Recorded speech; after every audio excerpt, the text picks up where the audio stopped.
देवऋषि नारद को जब कहीं शांति ना मिली तो वृंदावन पहुंच गए। बांके बिहारी का दर्शन करके लौट रहे थे, पीछे से आवाज आई, भो भो साधु क्षणम तिष्ठो मचिंत्या यामपि नाशयो दर्शनम तब लोकस्यो। हे महात्मा नारद रुक जाओ, कौन हो? नारद जी ने पलट के देखा तो एक 25-30 वर्ष की देवी, जिसका सुंदर श्रृंगार और दिव्य स्वरूप था। उसकी गोदी में 90 साल के 2 वृद्ध पुरुष लेटे थे। 16 साल की कन्याएं पंखा डुला रही थी। नारद जी ने हाथ जोड़ के कहा, आपका परिचय क्या है? और उस देवी ने जो अपना परिचय दिया कि अहम भक्ति रीति ख्याता, नारद मेरा नाम भक्ति है। नारद जी तो नाचने लगे। मां, मैं तो आज धन्य हो गया। क्यों? क्योंकि भक्ति अमूर्त है पर वृंदावन में मूर्ति रूप में है। भक्ति दिखती नहीं किसके भीतर कितनी है, पर वृंदावन में धन्य वृंदावनम तेनो भक्ति नृत्य करी असी। और नारद जी ने एक बड़ी प्यारी बात कही, कहा मां, तुम भगवान को इतनी पसंद हो कि जिसके घर में तुम चली जाती हो भगवान उस घर की नेम प्लेट नहीं देखता। जिसके घर में भक्ति है भगवान को जाना है, उसके घर में भगवान जाएंगे।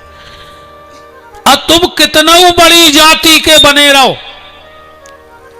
पर अगर भक्ति नहीं है तो भगवान मिलने वाले नहीं है। भगवान के यहां जब जाओगे तो तुम्हारी जाति का हिसाब नहीं होना है कि तुम कौन जात के आओ। भगवान के घर जब जाओगे तो तुम्हारी जाति का हिसाब नहीं होना है। भगवान के घर में तुम्हारे कर्मों का हिसाब होना है कि तुमने कर्म क्या किए हैं कौन सी जाति में जाकर के। इसलिए कर्म पे ध्यान दो। भगवान का भरोसा नहीं किस पे रीत जाएं, किस पे रीत जाएं। सदना कसाई मांस बेचता था, सदना कसाई मांस बेचता था। सदना के बब्बा को कोनो महात्मा गंडकी नदी के सिद्ध सालक राम दे गए थे। जब तक बब्बा रहे सो खूब पूजा भाई। बब्बा ने प्राण त्यागे, सदना के बाप ने तखरिया को धरो बना लो, सालक राम को मांस बेचे। भाई तखरिया हिस्सा में मिली सदना को, सो सदना भी वो से मांस बेचे सालक राम से। एक दिन वहां से कोई एक दिव्य संत निकले और जो सदना की तखरिया पे गंडकी नदी के सालक राम देखे, आंखों में आंसू आ गए। जाके सदन से बोले कि भैया सदन ये हमें मिल जाए, कछ पैसा ले ले। अरे सदन बोलो महाराज पथराया है कर गया, तुम ले जा, हम दूसरों धरो बना ले। अब महात्मा ने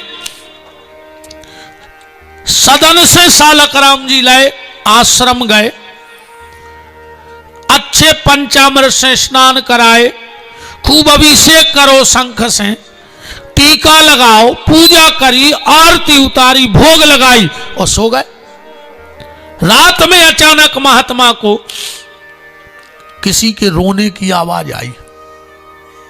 महात्मा ने सोची हम तो जंगल में अकेले हैं, यहां रो कौन रहा है। देखा कि सिंहासन में सालक राम रो रहे थे। महात्मा बोले प्रभु आप रो रहे?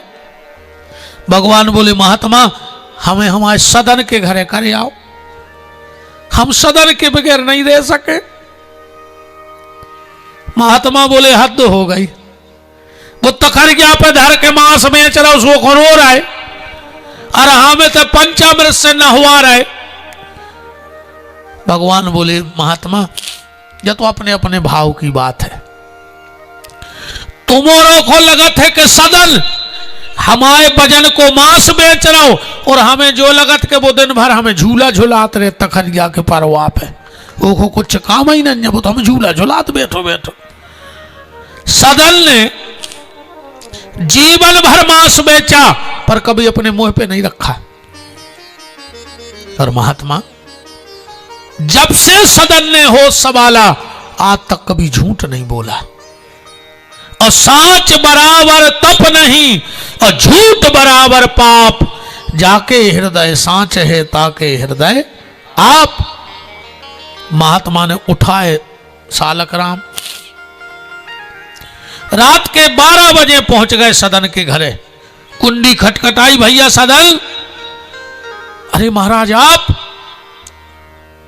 महात्मा बोले सदन धन्य है तुम्हारे लाने, धन्य है तुम्हारी निष्ठा, धन्य है तुम्हारी भक्ति। जिसको तुम साधारण काला पत्थर समझ रहे थे ये साक्षात सालक राम है। और इस सदन की तो आंखों में आंसुओं की धार लग गई। मैंने इतना बड़ा अपराध कर दिया, आज तक इनके तोल का मांस बेचता रहा। महात्मा मैं तुझसे कुछ मांगू तो मिलेगा? महात्मा बोले सदन अगर तुम गर्दन मांग ले तो हम गर्दन दे दें। आज तुम्हारी बदौलत हमें भगवान मिले हैं, तुम्हारी बदौलत हमें ठाकुर जी मिले।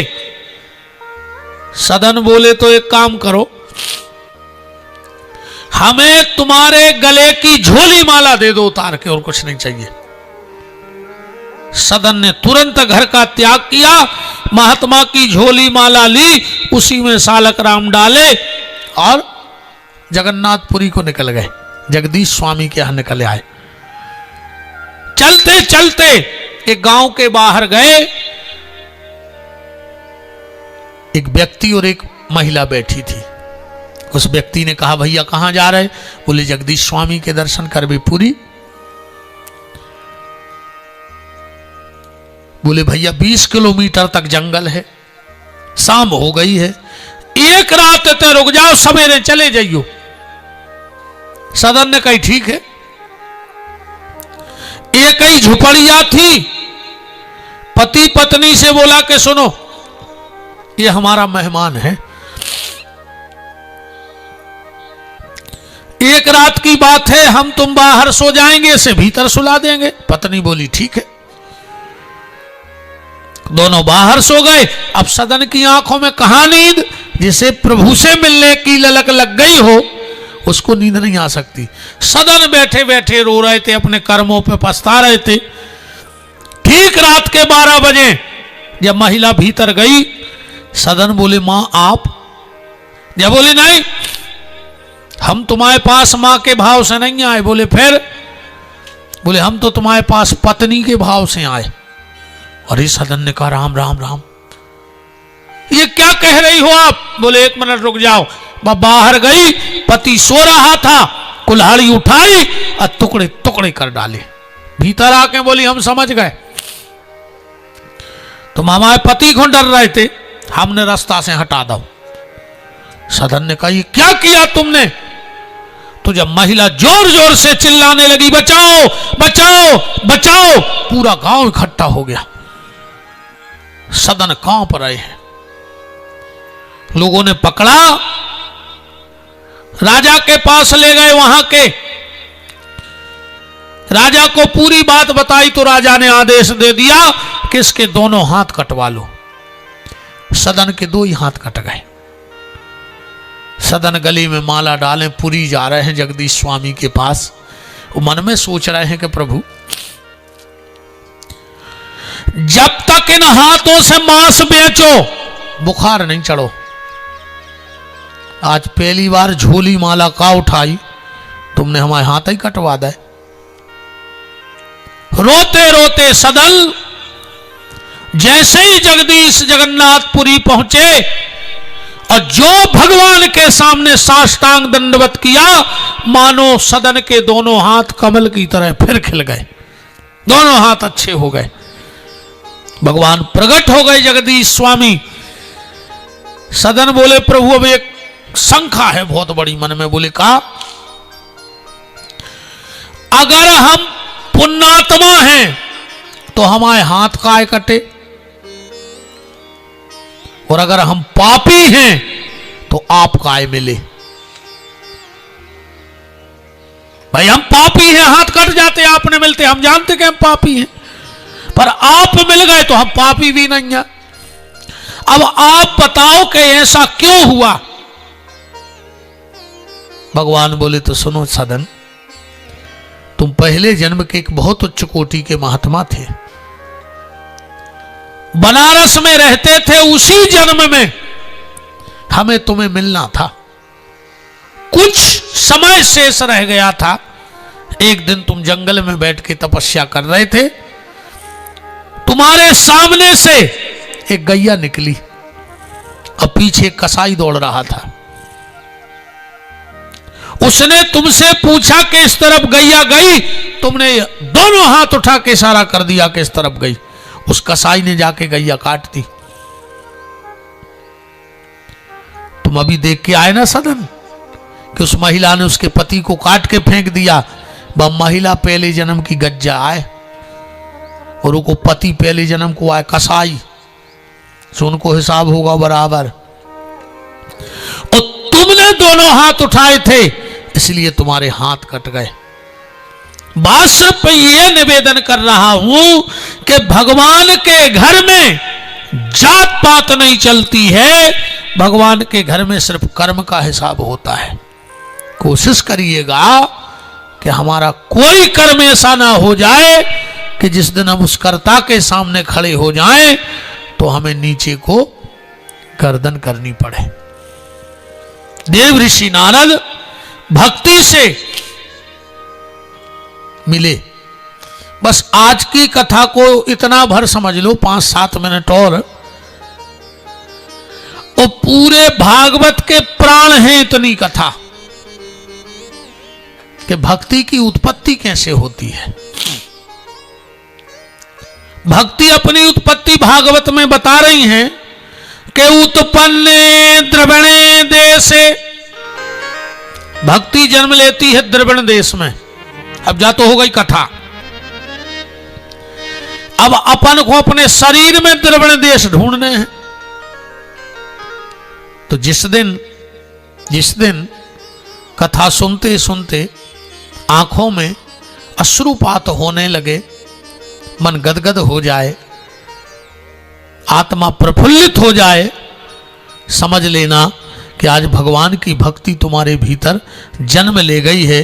जिस दिन आदमी का मन द्रवित हुआ उसी दिन वो द्रविण देश बन गया और भक्ति का उसके भीतर जन्म हो गया। अब भक्ति बड़ी कहां? भक्ति बड़ी कर्नाटका में, तो मन तो होगा द्रविण। अब कर्नाटका कहां है शरीर में? बोले जे काने आए कर्नाटका। कोई पौधा लगाओ और अगर उसे नियम से पानी नहीं दोगे तो वो सूख जाएगा। ऐसे ही अगर संत कृपा से तुम्हारे भीतर भक्ति का बीज आ गया है तो साधारण बीज पानी से बढ़ता है, पर भक्ति का बीज रसकों की वाणी से बढ़ता है। इसलिए उनकी वाणी से उस पेड़ को सींचते रहना। अजय कान बनाए भी यही खो है। अच्छा भगवान कान ने बनाते तो काम ने चल जातो, अकेले तो इधर पे टुकले कर दे तो जीतते ने बनाऊ तो कान ने होते तो कितना फायदा नहीं। हर 6 महीना में झुमकों की डिजाइन बदल रही। जब कान ही नहीं होती सो का है कि झुमकी का है कि लटकन का है कि बाला, कितना रुपया बच तो बताओ। अरे मैं नहीं कह रहा हूं, सनक सनंदन सनातन सनत कुमार नारद जी से कह रहे हैं भागवत में कि स्वजन्म जननी निज दुख भागा कृष्ण कथा न पीता। हे नारद, उस व्यक्ति का जन्म सिर्फ इसलिए हुआ है कि वो अपनी माता को प्रसव का कष्ट दे सके। किसका? बोले जिसने भगवान की कथा का रस नहीं पिया है। जिसने भगवान की कथा का रस नहीं पिया उसका जन्म बेकार है। स्वजन्म जननी निज दुख भागा, कृष्ण कथा न पीता। तो मन हो गया द्रविड़, कान हो गए कर्नाटका। अब भक्ति का विस्तार कहां हुआ? बोले महाराष्ट्र में। अब महाराष्ट्र कैसे आएगा हमारे जीवन में? देखो, एक क्रम से आपको बढ़ना होगा। सबसे पहले आपको भगवान देखने की शुरुआत कहां से होगी? सबसे पहले आपको आपके गुरुदेव के हृदय में राम को देखना पड़ेगा। सबसे पहले देखो, शुरुआत भक्ति बढ़वे की शुरुआत। पेड़ो लग गओ सींचो, अब बढ़े भी तो सबसे पहले भगवान हमें हमारे गुरुदेव के रूप में देखेंगे। जब गुरुदेव हमें बताएंगे तो फिर भगवान हमें मंदिर में दिखेंगे। अब हम ये तो कह नहीं सकते कि मूर्ति में।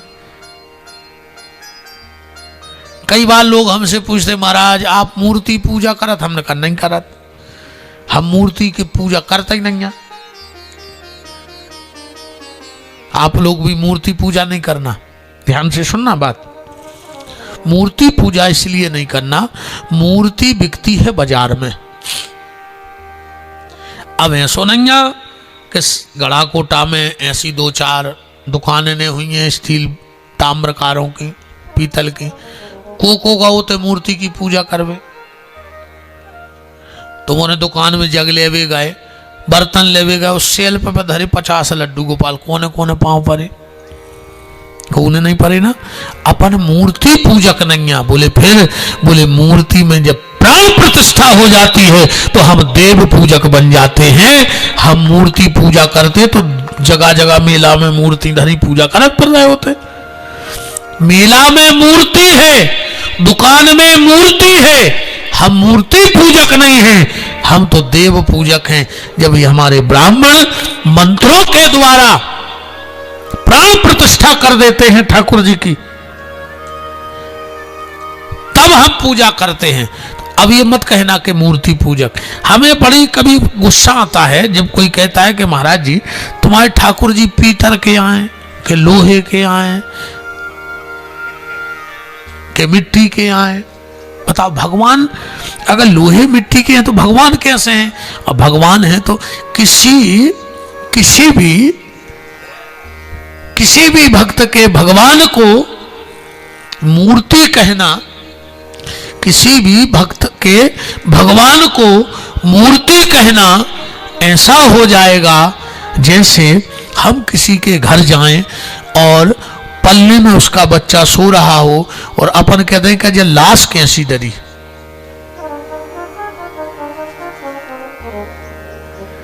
जब तक तुम्हारा इनसे मूर्ति का भाव रहेगा ये तुमसे बोलेंगे नहीं, और जिस दिन भगवान का भाव हो जाएगा उसी दिन ये तुमसे बोल पड़ेंगे। अब अपनो मूर्ति को भाव बनो है, मूर्ति पूजक मत बनो, तुम देव पूजक बनो।